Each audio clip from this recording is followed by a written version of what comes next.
St. Thomas More is the university parish within the diocese.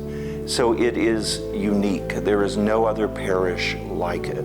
And what I love about this assignment is the chemistry between the intellectual community, the university. And then we're also a regular parish. We have elderly people, we have young families with children, we have lots of kids. So that blend, it's a nice hybrid. It has a certain energy that you don't find in other parishes. I love that. Being at St. Thomas More has helped me grow spiritually because of all of the events that are constantly happening that are catechetical. So dinner and discourse helps me to be a part of community, see other people my age practicing their faith, being interested in growing in their faith, and being able to have those discussions, as well as continuing to learn from the speakers who come in and give talks. It's about the year 300, 350, somewhere in there. They've kind of gone underground, and they weren't very commonly seen. How they pop up here and there. My first experience at St. Thomas More was 4 years ago with Kelsey Bob, the Focus missionary that was here at the time.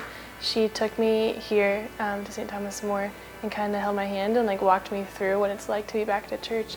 Here at St. Thomas More, we're trying to create a culture of discernment.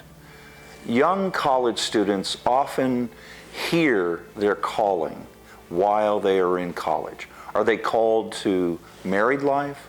Are they called to some sort of service to the church or the world in general? Are they called to seminary? Are they called to the consecrated religious life?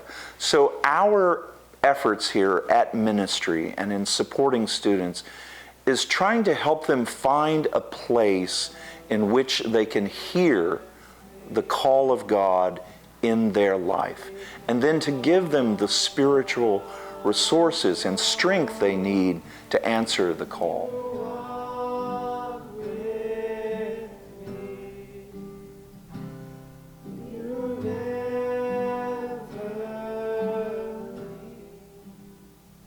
There are a lot of opportunities for prayer here at St. Thomas More. Thursday night adoration, of course, as well as daily mass, having it so available every day here, as well as just being a part of the community, honestly. Like I said, seeing other people my age so interested in their faith. When I was a freshman, I started coming to late night liturgy. We had about 15 people there. And now my senior year, we have upwards of 100 people each week at late night liturgy, which was really amazing to see. Sunday supper on Sunday nights, we had about 91 people this past week, which is the most we've ever had. All the events that we've had are just being really attended by the students. And for our events that are mission trips, going out of state, students are really excited to go on those. We have a lot of students that just want to get involved, want to be committed.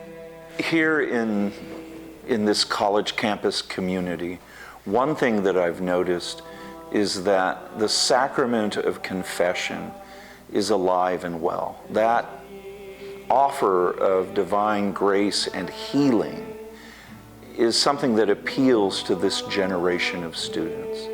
So I hear confessions more here in this parish than I have ever heard anywhere else in my priesthood. For example, on Thursdays during the Holy Hour, I hear confessions during that entire hour. The hour before late night liturgy on Wednesdays, I hear confessions during that. And I also try to practice what we call radical availability. No matter what I'm doing, if a student approaches me and needs the sacrament of confession, I do everything I can to attend to that need in that moment. So this has become a great priority for us, and I think is reaping great spiritual fruit.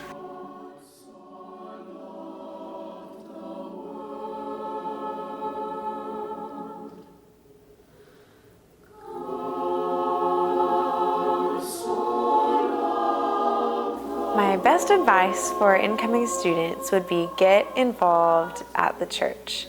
Don't wait, don't put it off, think you'll do it later. As soon as you get to campus, just come to the church, meet people, get plugged in with a Bible study, get plugged in with dinner and discourse, with campus ministry.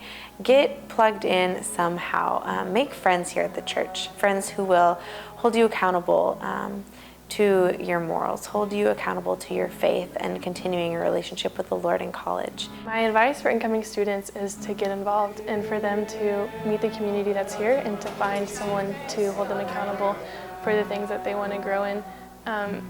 The sacraments that are here are available whenever students need them. St. Thomas More, this facility was built in 1979, and it was built to accommodate about 330 worshipers. So for the day, it was fine, but the Lord has blessed us, and we have outgrown our facilities so much. We now have 1,500 people here on a given weekend. So our chapel is hopelessly outdated. We are planning to build a new chapel, a new St. Thomas More, that would be large enough to accommodate all of the students and all of these young families who have come here to find a place to worship. And I would hope that anyone who loves OU, anyone who loves students, anyone who wants to help us win this generation for Christ would help us build a new chapel.